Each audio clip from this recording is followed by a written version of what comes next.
บรรยากาศตอนเช้าๆพี่น้องเขียวทุ่มเลยเนาะนี่พี่น้องเหมือนนี้มาคล้ายกะเนาะ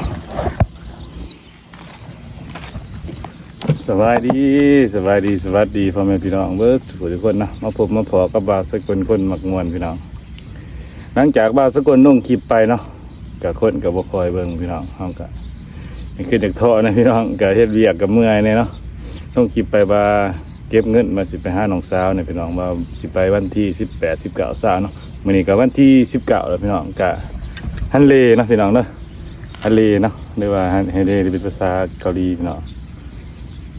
บ่ได้ไปพี่น้องบ่ได้ไปหรือว่าบ่ได้ไปเนาะออฟโซเป็นภาษาอังกฤษเกาหลีอีกเนาะมื้อนี้บ่าวสกลคนขายกะพี่น้องบ่าวสกลมาสิไปแต่บ้านนี่พี่น้องกะอ้ายน้องอยู่ในห้องก็สิไปนำกันเนาะตกแรงมากก็ว่า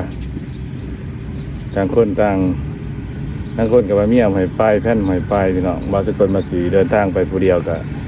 ค่ารถมันก็สูงบ่หลายพี่น้อง500,000 บาทเนาะ500,000 บาทเธอมีนั่นไป3 คนมันก็หารกันมันถือคนละ100,000 ปลายนะพี่น้องบัดนี้ทั้งตัว500,000นั่นเงินเฮาก็บ่ถึงพี่น้องเฮาว่าสิไปผู้เดียวว่าเนาะว่าสิยืมเงินหมู่ในห้องเนี่ยอีก100,000เนาะเมียว่าสกลว่าบ่ให้มาดอกพี่น้องเพราะว่าเฮามาหาเงินเพื่อสิได้เงินซ้ำนั้นเฮ็ดตัวถอกโอทีเนาะเรื่องให้มาเรื่องอยากไปก็ไปอยู่พี่น้องอยากไปอยู่มันน่ะค่ารถมันแพงหลายพี่น้องเอ้ย500,000 บาทมันเป็นเงินดาวก็ประมาณอยู่6-7 ล้าน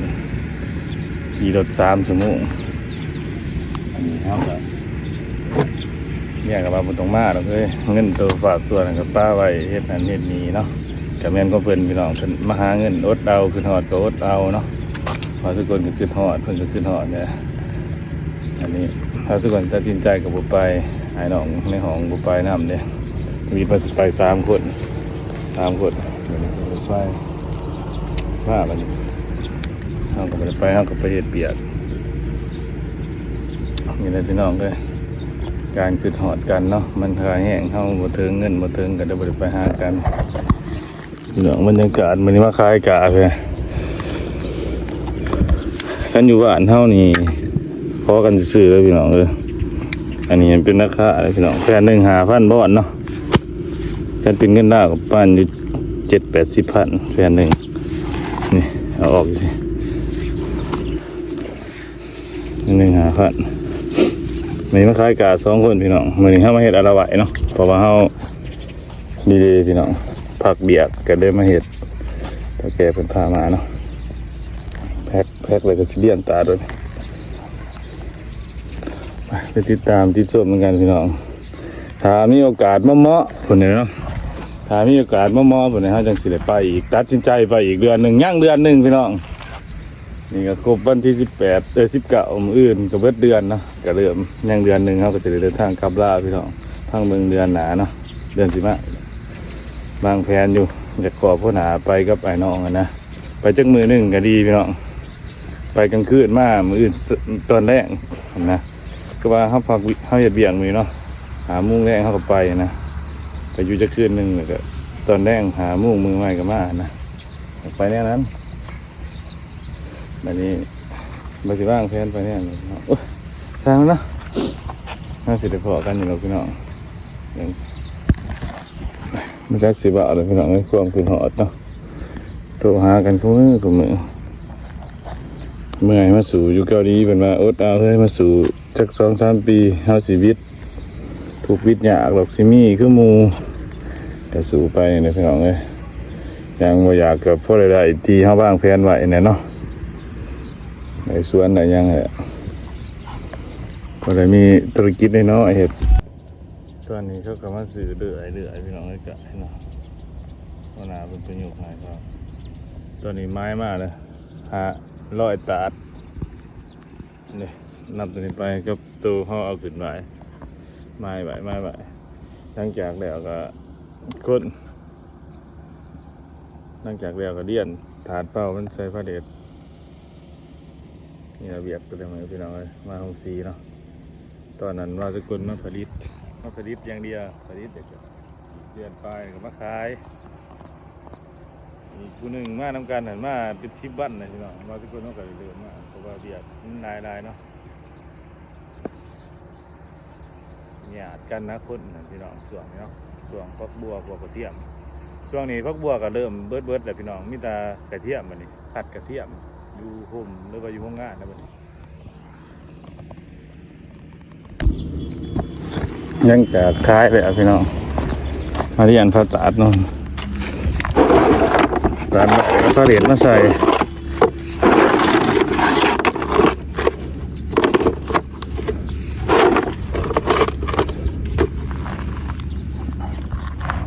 ช่างคน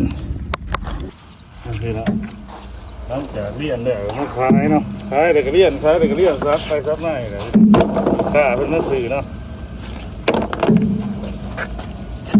ง่ายได้มือจ้ะฮะมือจะง่ายได้กระเต้เหรอถ้ากระแตได้มือโอ้สุดยอดเคยเป็นง่ายไปร้านมือได้คอยยิงสิบกว่าเลยง่ายเด็กยี่เนาะเราอะไรเคยเลยตะกี้กับวุ่นเรียนแม่แล้วใช้กับตู้มออะไรกับอะไรกันเราได้มีระบบมันมือที่เราแล้วแป้งอะไรแล้ว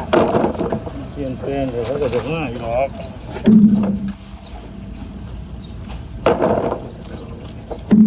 งับรถบ่งับจะไม่ตัด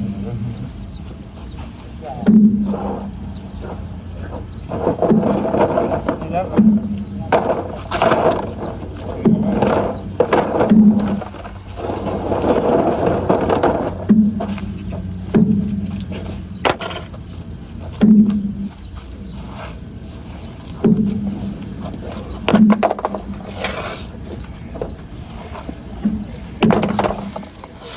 แล้วกระเทียมเขาบอกว่าเกลือเนี่ยกระลำให้ดำหน้าพี่น้องเนี่ยมันดีโอ้ยมันมีดินเป้าว่างนะอยู่เกาหลีเนี่ยมันมีแนวปลูกแนวพังดินที่เป้าว่าง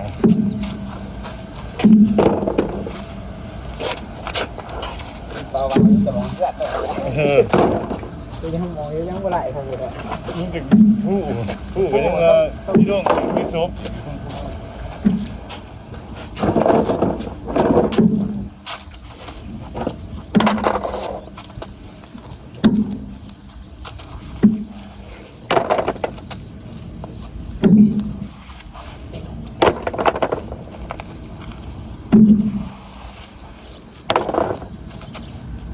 มุกคือบ้านเท่าไรพี่น้องลูกมากเลยก็มามัด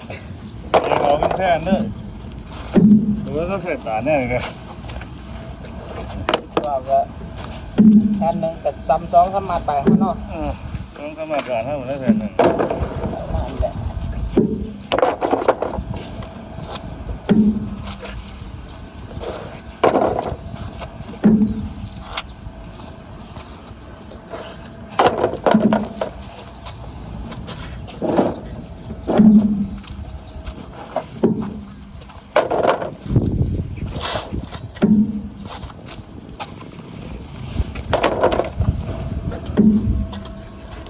ร้อยแผ่นพี่น้องไม่ร้อยแผ่นอะไร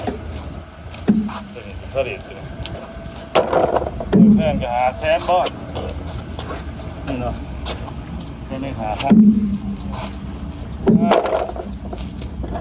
ขาย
ตัวพ่อเก่าเขาต้องเหลือพวกมึงเพื่อนบอกว่าเนี่ยคือฮะ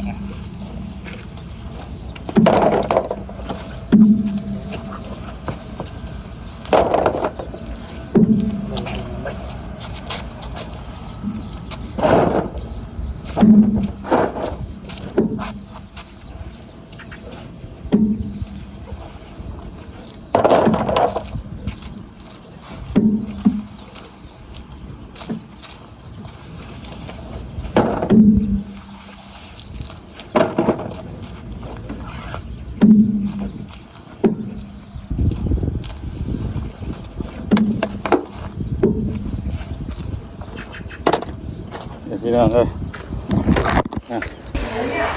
นี่ตอนนี้ก็ตัดภาพมามองกินข้าวพี่น้องมองเก่ามองเดิมเนาะที่งานอะไรนะนี่ร้านนะแบบเก่าพี่น้องขวามูเลย ไม่ได้ใกล้สมใจเนาะ ไม่มีอะไรอ่ะไม่ได้เก่งนี่มึงจะมึงจะไม่ก่อน เจ้าเนี่ย ถ้าเห็นได้ก็ไม่พอ เห็นจะโจมมากแต่ใกล้สมใจมั้ง ที่งานไอ้น้องเข้ามากินข้าวของเดียวกันเสียบอยู่แล้วผมก็น่าเคี่ยงมากพี่น้องนี่โอ้นี่ตัดตึง ฮัลโหลเอสต์เนี่ยเฮ็ดเสร็จอ๋อนี่ปลาบึก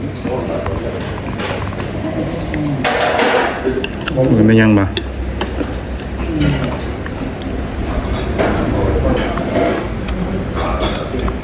ปลา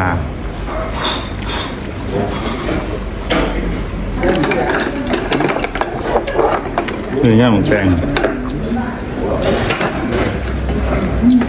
จับ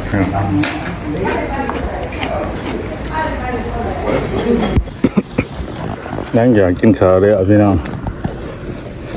ย่างเมื่อนะนี่ของชี้แดงถ้าแกเป็นมากินข้าวได้ย่างเมื่อนอนดูนะ2 โมงยังเห็นเรียกไปย่างพี่น้องเนี่ยอากาศก็เอามือนี่แหลดมันทั้งเอา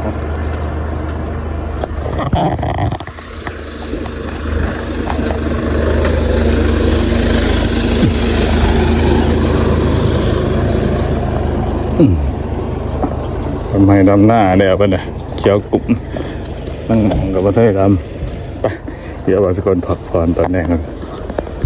อันนี้ที่ขาปวด นี่พี่น้องตอนนี้ก็ตัดฝามาหัวเถื่อนเนาะหลังจากกินข้าวเลยพี่น้องย่างมา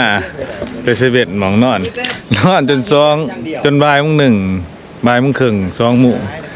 คนหามาปลุกเอาแบบเฒ่าแก่นะมาปลุกเป็นกระบอกหายพี่น้องมาปลุกเอาคนมาซื้อกะเขาก็ตื่นแต่นอนตื่นไปงงเง่งไปคลายกะพี่น้องแบบเพิ่นบอกให้นอนนะแบบนอนพักผ่อนกันเขามาซื้อกับนอนกันเขามาซื้อกับสิมาปลุกเอาแล้วเพิ่นบอก คือไฟนี่มักกินเหล้ากินเบียร์ด้วยไฟ เนี่ยพี่น้องเอาว่าสิถ่ายคลิปตอนตั้งอยากกินข้าวแล้วแบตโทรศัพท์กับเบิร์ดพี่น้องเนี่ยมีสวนครัวเป็นเนาะดินป่าวางบ่ได้พี่น้องอยู่เกาหลีนี่มีแต่ดินหนาบ้านหนาเฮือนหนาซ่านเป็นป่าเป็นโกบกปีกโกบกปีกเด็กก็กกง่าใบง่าโคกระโพดนี่พี่น้องบรรยากาศอยู่หนาเฮือนนะเนาะนี่ก็วิ่งหลายพี่น้องบางสกุลก็มาเบาสุภาพบางสาวนี่เนาะว่า ไปดีพ่อแม่พี่น้องเนาะ เฮาบ่ได้ไปอันนั้นพี่น้อง ฝนตกวัดเมื่อ เฮาบ่ได้ไปอันนั้นเนาะ